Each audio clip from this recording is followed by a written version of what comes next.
नमः श्रीयतिराजाय विवेकानन्दसूरये सच्चित्सुखस्वरूपाय स्वामिने तापहारिणे। आज एक दिन है जो दो पवित्र दिनों के बीच में। कल स्वामी विवेकानंद जी के जन्मदिन के उत्सव पर उपलक्ष्य पर आश्रम में पूजा हुई और ये पूजा जो है स्वामी जी का जो जन्मदिन है ये विशुद्ध पंचांग के अनुसार हुई पूजा। आप जैसे जानते हैं भारत में एक तो अंग्रेजी कैलेंडर है ग्रिगोरियन जिसको बोलते हैं, तो उसमें जनवरी फरवरी मार्च अप्रैल है और दूसरा विक्रम संवत है। ऐसे ही उस विक्रम संवत के साथ ही विशुद्ध पंचांग भी है। तो भारत में अलग अलग जगहों पे बहुत से पंचांग जो हैं जो ज्योतिष में पंचांग माने जाते हैं 5 अंग, उसके अनुसार तारीखें बदलती हैं। तो इसीलिए कुछ लोग कहते हैं अरे दिवाली पिछले साल तो इस डेट को थी तो आज इस डेट को है, क्यों? पंचांग के अनुसार। वैसे ही स्वामी जी का जन्मदिन कल पंचांग के अनुसार आश्रम में और आश्रम से बाहर भी बहुत स्थानों पर पूरे भारत में सभी आश्रमों में रामकृष्ण मिशन के, फिर बहुत से ऐसे आश्रम जो रामकृष्ण मिशन के हिस्से नहीं हैं लेकिन वो भी उसी भावधारा के हैं। तो बहुत स्थानों पे बहुत भीड़ भी हुई। यहाँ भी आश्रम में अच्छे खासे लोग आए, भक्तों की संख्या, पूजा हुई, विशेष पूजा। तो एक तो दिन ये है और आज का दिन है और कल का दिन है। तो कल का दिन क्या है? कल के दिन स्वामी जी का जन्मदिन इंग्लिश कैलेंडर के अनुसार, तो उसके अनुसार 12 जनवरी 12 जनवरी। तो आज हम स्वामी विवेकानंद के बारे में कुछ चिंतन करेंगे। वैसे तो हम हर बार माँ शारदा के बारे में उनके कुछ विचारों को लेकर चिंतन कर रहे हैं पिछले कुछ सप्ताहों से। तो चूंकि आज इसी प्रकार का एक ये दो एक संयोग बना है तो आज उनके बारे में चिंतन करेंगे। स्वामी जी का जन्म तो सारे भारत में पिछले लगभग 40 साल से 1985 से राष्ट्रीय युवा दिवस नेशनल यूथ डे के रूप में मनाया जा रहा है। और इसकी एक पुरानी कहानी है, कैसे ये शुरू हुआ, कैसे 1984 में ये पास हुआ और 85 में ये लागू किया गया। तो पहले तो आरंभ में बहुत एक दो कुछ फंक्शन, मेन फंक्शन हमारे दिल्ली आश्रम में हुआ था और 1985 जो था वो अपने आप में अंतर्राष्ट्रीय युवा दिवस, युवा वर्ष के रूप में यूएनओ ने घोषित किया था।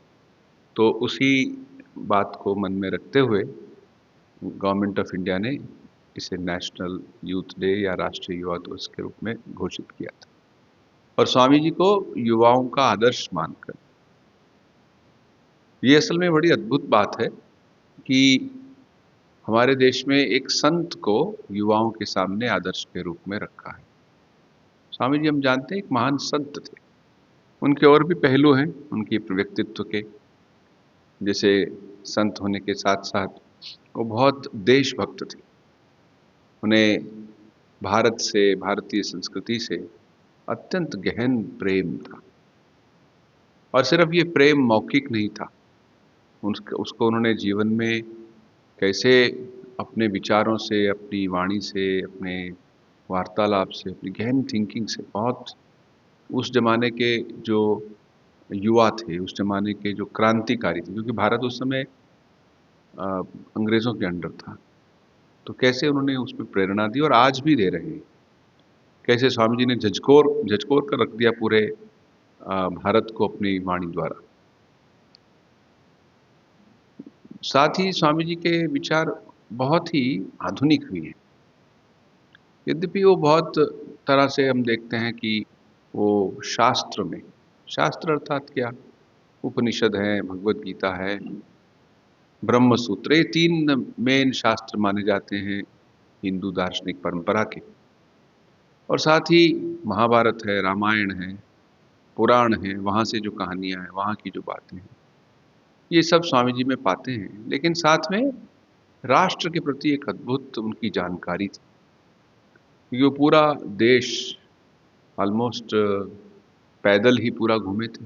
कुछ जगहों पे वो ट्रेन पे गए, उस ज़माने में तो बस होती नहीं थी, रेल कुछ जगहों पे होती थी, और या फिर बैलगाड़ी से गए, हवाई जहाज भी उस ज़माने में नहीं था।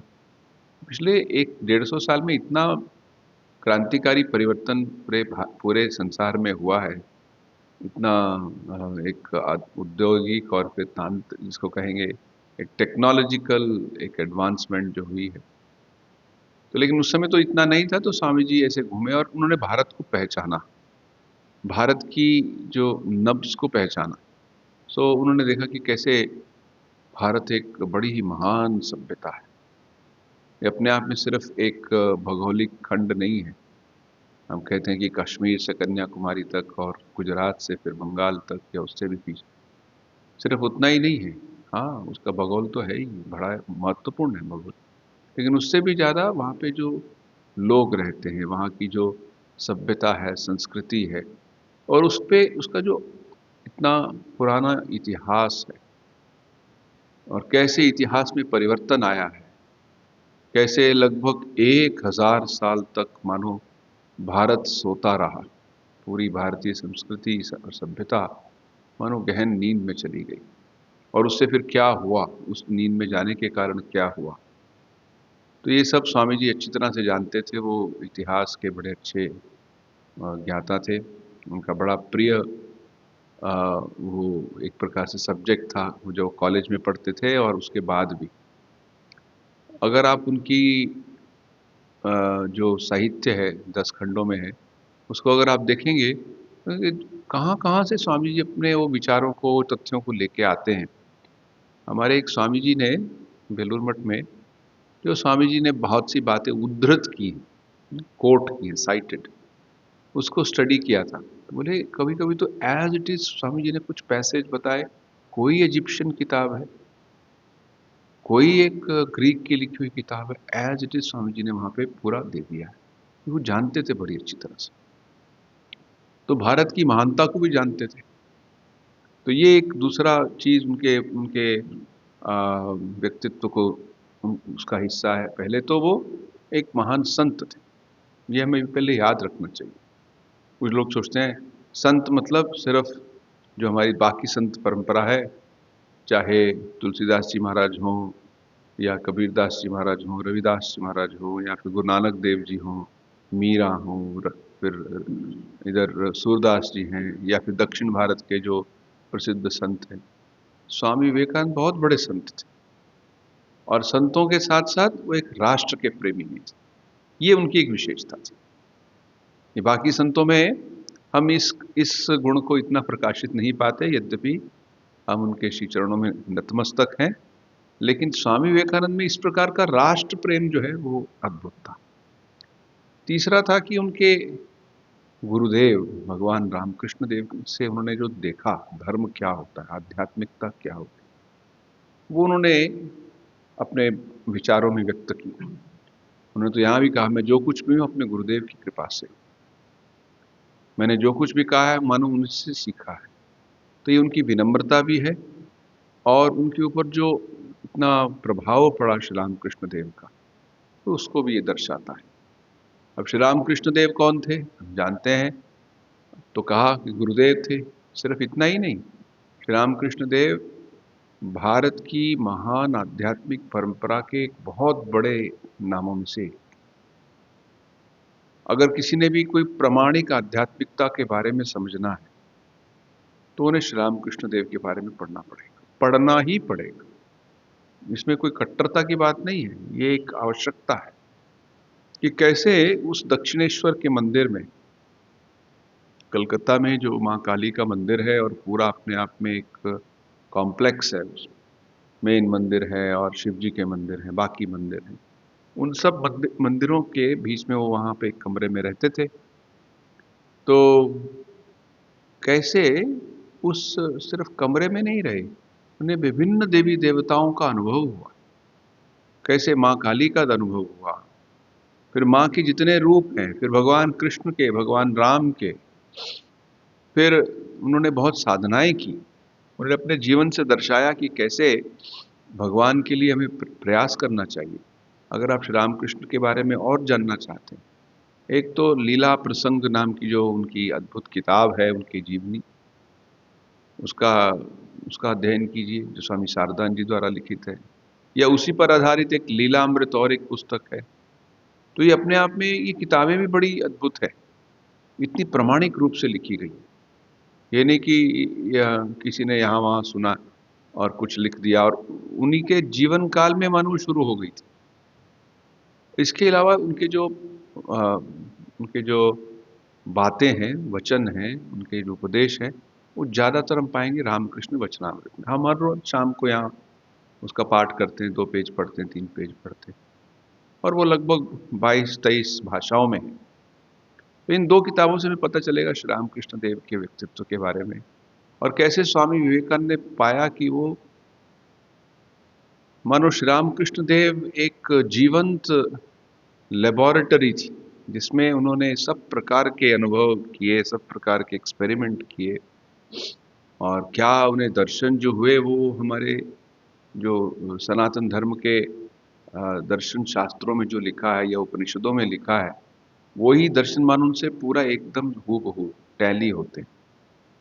तो एक ने किसी ने कहा था, देखो श्री रामकृष्ण देव तो निरक्षर थे, थोड़ा बहुत पढ़ लेते थे, वो तो कभी स्कूल कॉलेज गए नहीं, बस बचपन में थोड़ा सा पढ़े थे, लेकिन उन्होंने मतलब डायरेक्टली वो गए भगवान से पूछ के आए भी तुम हो कि नहीं, भगवान को प्राप्त। इसीलिए उस जमाने में जो बहुत से लोग थे, बाकी परंपराओं के, भारत से इतर परंपरा के लोग आए हुए, बहुत से क्रिश्चियन मिशनरीज वगैरह, वो मानो कहते थे ये सब आपके देवी देवता तो मिथ्या है, कल्पनाएं हैं। तो उन्होंने उसका उत्तर किसी किताब से निकाल के नहीं दिया, अपने जीवन से निकाला, अपनी साधना से उन्हें अनुभव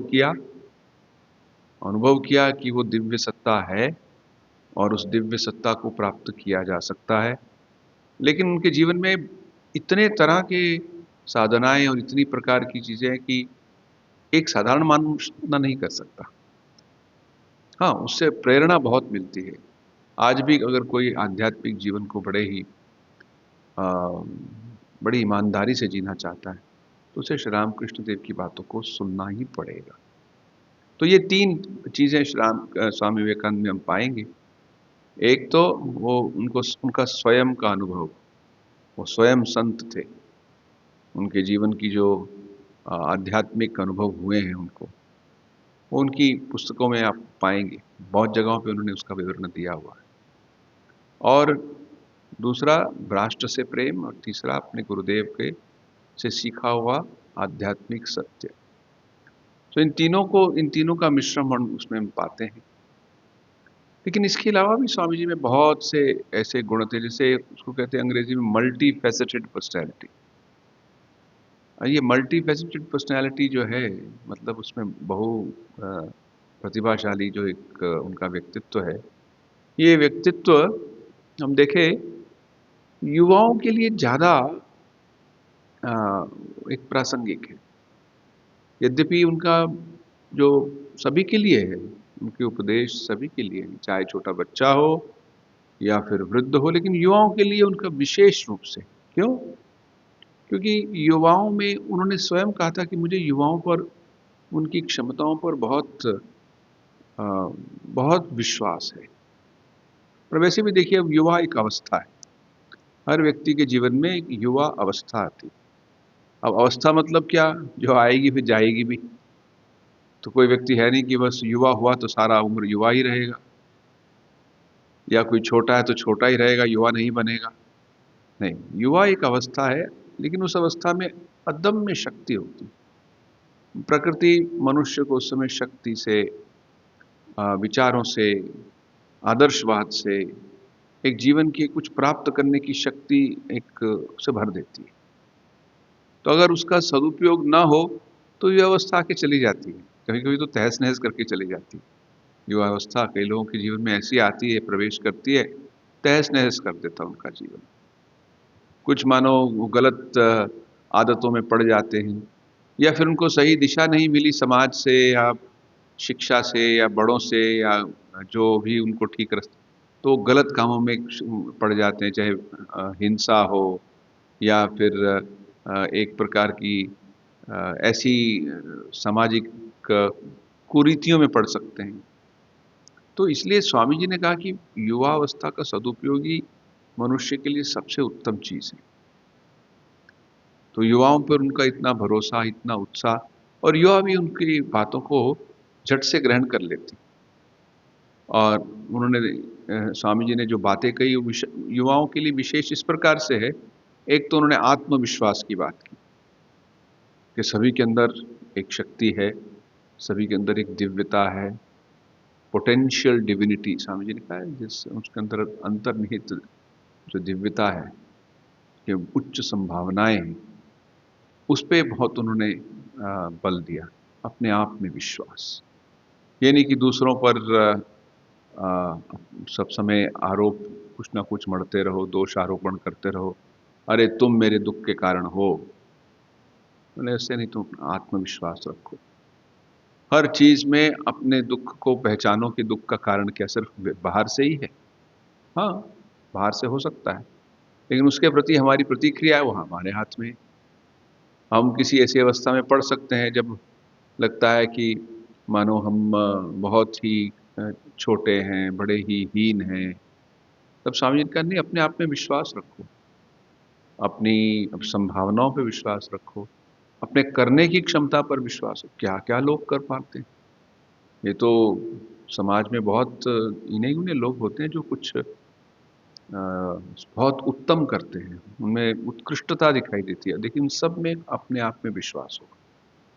तो स्वामी जी ने युवाओं के लिए एक बात बहुत कही कि अपने आप में विश्वास रखो। फिर उन्होंने कहा कि अपनी एकाग्रता को बढ़ाओ, युवाओं के लिए कहा कि अपनी एकाग्रता को संरक्षित करो।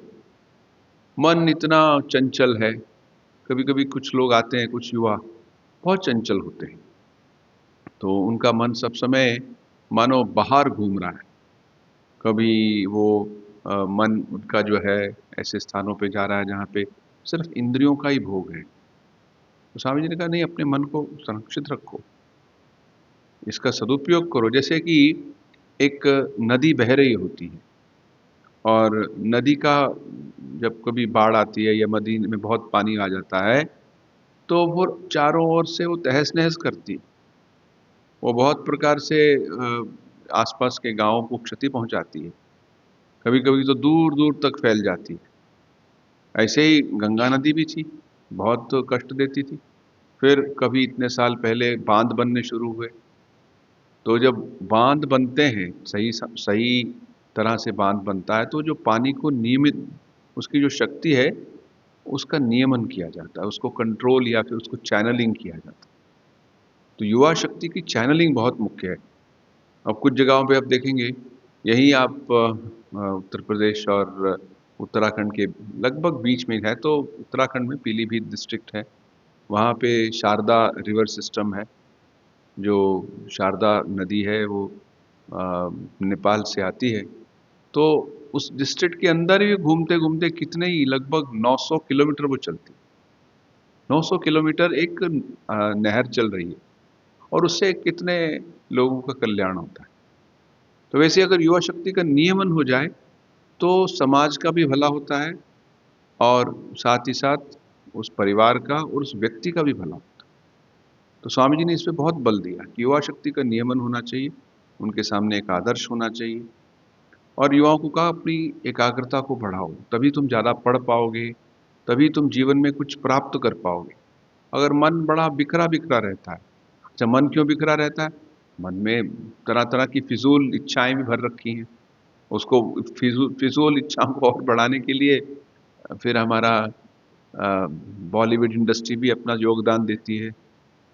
साथ ही आजकल तो बहुत से और भी चीज़ें उपलब्ध हैं, अच्छे बुरे दोनों। सोशल मीडिया है, उससे उससे भी मन बहुत चंचल हो सकता है, होता ही है।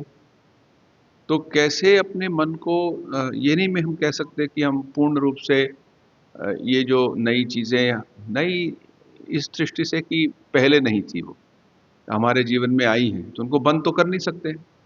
कोई कहे कि मैं तो मोबाइल नहीं चलाऊँगा, तो ठीक है मत चलाइए, लेकिन आजकल का युग ऐसा है, चाहे आपको टिकट खरीदना हो, चाहे और बहुत सी चीज़ें करनी हो, तो मोबाइल की आवश्यकता पड़ गई है। तो उसको चलाना सीखना आना चाहिए, जिससे कि हम उससे बह ना जाएँ। कितने लोग हैं बिना मोबाइल के 1 मिनट भी नहीं रह पाते, अपने आप को इतना दास बना लिया है। तो ऐसे में वो अपनी एकाग्रता को कैसे बढ़ा पाएँगे? और जब तक एकाग्रता नहीं होती, तब तक आप ज्ञान प्राप्त नहीं कर सकते। मान लीजिए आपके पास पानी है या कोई भी तरल पदार्थ है, आपने एक बर्तन से दूसरे बर्तन में डालना है। अगर आपको उसमें कोई नली लगी हुई है, नली से डालने में, तो नली अगर इस बर्तन से उस बर्तन तक ना पहुँचे या इधर-उधर गिर जाए, तो पानी सारा गिर गया या वो तरल पदार्थ गिर गया। वैसे ही ज्ञान है, अगर कोई आपको ज्ञान दे भी रहा है, आपकी पुस्तक है सामने और मन घूम रहा है पूरा, बहुत से लोग कितना पढ़ते हैं, लेकिन होता क्या है, वो मन उधर-उधर घूम रहा है, सामने पुस्तक पढ़ी और मन चारों ओर है। तो ऐसे में फिर एकाग्रता नहीं है, उनको ज़्यादा पढ़ना पड़ता है और ज़्यादा पढ़ना इतना पड़ता है कि कुछ भी समझ नहीं आता। फिर वो टीचर को, सिस्टम को, टेक्स्ट बुक को, सभी को आरोपित करते हैं। तो ऐसा ना करके हमें अपना एक तरफ रख दिया, बस अभी हमने अपने मन को एकाग्र करना है। प्रार्थना की भगवान से, अब मैं पढ़ने जा रहा हूँ, मैं पढ़ूँगा। तो ये सिर्फ़ एकाग्रता सिर्फ़ पढ़ने के लिए नहीं है, एकाग्रता सब कार्यों में आवश्यक है। अगर आप मान लीजिए कोई व्यक्ति अ, कोई साइंस का एक्सपेरिमेंट कर रहा हो और उसमें एकाग्रता ना हो, तो उसकी जो रीडिंग होगी गलत होगी। या फिर वो अगर ड्राइविंग कर रहा हो, तो उसमें एकाग्रता भूल हो जाए, तो बहुत से दुर्घटनाएँ इस कारण भी होती हैं। तो अपनी एकाग्रता को और भी सुरक्षित करना। फिर स्वामी जी ने एक बात जो कही थी, अपने चरित्र निर्माण की, तो ये युवाओं के लिए एक विशेष संदेश है। एक तो आप अपने पैरों पे खड़े होइए। बहुत से ऐसे आईएएस ऑफिसर्स हम कभी-कभी मिल जाते हैं, जो कहते हैं कि जब हम पढ़ रहे थे, तो स्वामी विवेकानंद की किताबें हमारे हाथ में लगी और उसको पढ़ने से हमारे अंदर एक आत्मविश्वास आया। अब क्योंकि वो एक परीक्षा है, जिसको पास करने में काफ़ी चुनौतियों का सामना करना पड़ा उनको। वो अपने आप में ही एक कठिन परीक्षा है, उसमें बहुत से चैलेंजेस इन्वॉल्व हैं, तो इसलिए लोग कभी-कभी हतोत्साहित हो जाते हैं। अरे! हमने इतने साल पढ़े और फिर नहीं हुआ। तब बोलते हैं नहीं देखो स्वामी विवेकानंद के विचारों को पढ़ो, वो कितना आपको उत्साहित करते हैं, तो अपने जीवन के लक्ष्य को प्राप्त करो। अच्छा ये नहीं कि सबको वो आईएएस बनने के लिए कह रहे हैं, ये नहीं कह रहे कि सबको वो ऑफिसर ही बनना है, ऐसा नहीं है। अपने जीवन के लक्ष्य को पहचानो, तुम क्या चाहते हो? तुम्हारी क्या क्षमता है? और जैसे कोई कहे कि सारे व्यक्ति डॉक्टर ही बनेंगे, तो फिर इंजीनियर का काम कौन करेगा? और अगर सारे व्यक्ति इंजीनियर ही बन जाएँ, तो डॉक्टर का काम कौन करेगा? तो समाज में सब लोगों की आवश्यकता है। जो एक कलाकार है, एक किसान है, एक एक व्यक्ति है जो हमारी फ़ौज के में काम करता है, उन सबकी आवश्यकता है।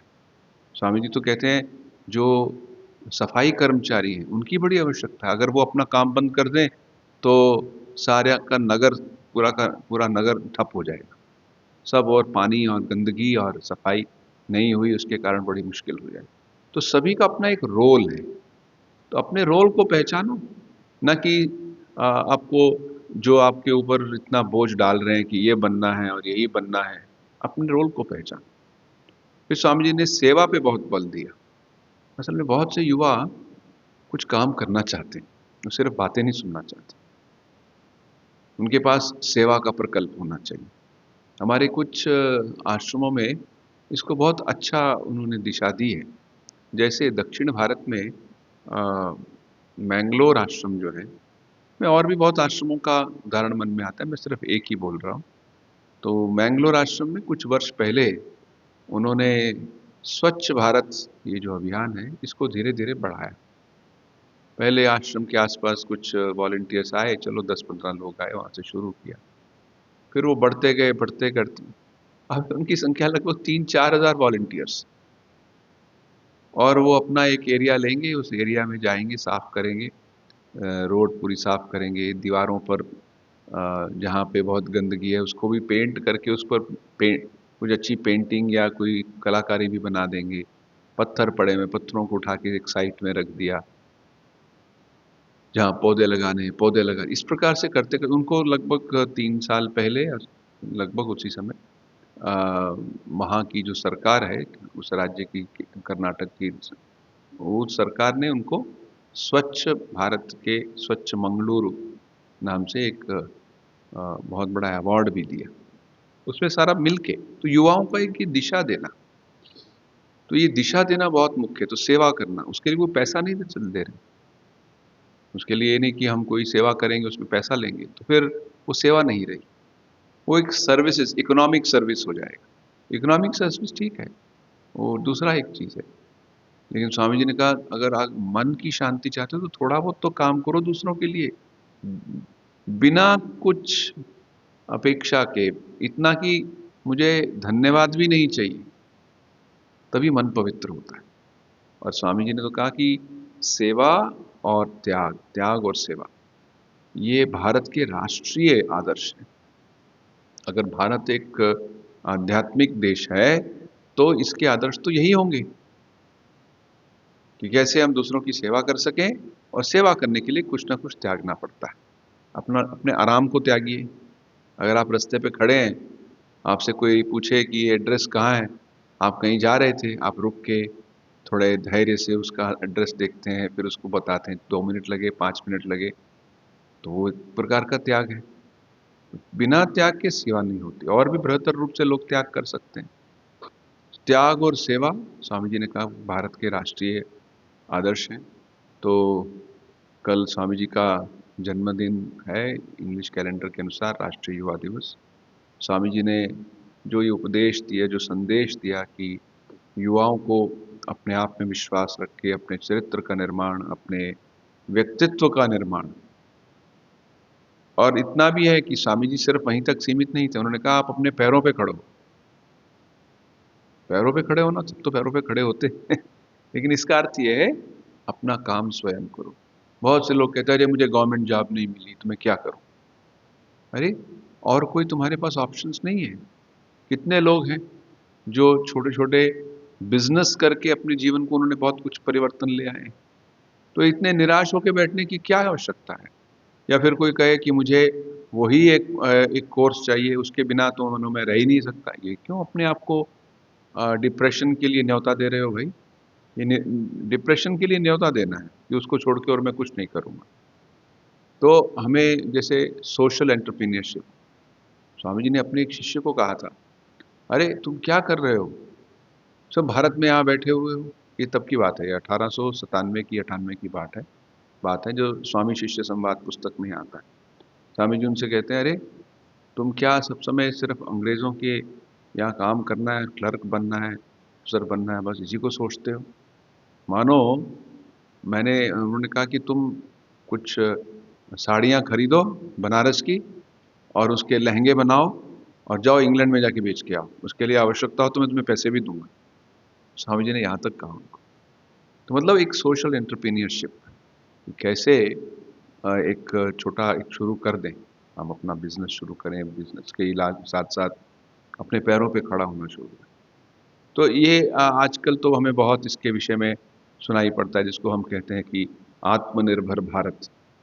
इस प्रकार की जो बातें हैं, मूलतः स्वामी विवेकानंद की ये जो बातें हैं कि हम अपने आप में विश्वास करके अपनी जो शक्तियां हैं उसका सदुपयोग करें, चरित्र निर्माण भी हो और ठीक ढंग से राष्ट्र के प्रति प्रेम भी हो, आध्यात्मिक जीवन भी जिएं और अपने पैरों पर भी खड़े हों। तो कल राष्ट्रीय युवा दिवस पर ये 4-5 बातें हमें याद रखनी होगी। और आश्रम में तो कल विशेष कुछ इतना कार्यक्रम नहीं है, लेकिन स्कूल में है और आईआईटी कानपुर में, वहाँ पे कल से शुरू होगा, लगभग 8 दिन चलेगा, 8-9 दिन चलेगा कार्यक्रम। हर संध्या वहाँ की जो विवेकानंद समिति है वो कुछ ना कुछ कार्यक्रम करेगी। उसमें से यहाँ 15 तारीख को हम जो योद्धा सन्यासी विवेकानंद, ये कार्यक्रम करेंगे। उसमें एक पात्र अभिनय, उसके लिए ये दामोदर रामदासी जी जो पुणे से आएंगे वो करेंगे। वो 11:30 बजे 15 तारीख को होगा हमारे स्कूल के हॉल में। जो लोग आप आ सकते हैं उसमें आइए और उस कार्यक्रम को देखिए। तो आज अपने इस चिंतन माला को यहीं समाप्त करते हैं। ओम शांति शांति शांति। हरि ओम तत्सत। श्री राम कृष्णार्पणमस्तु।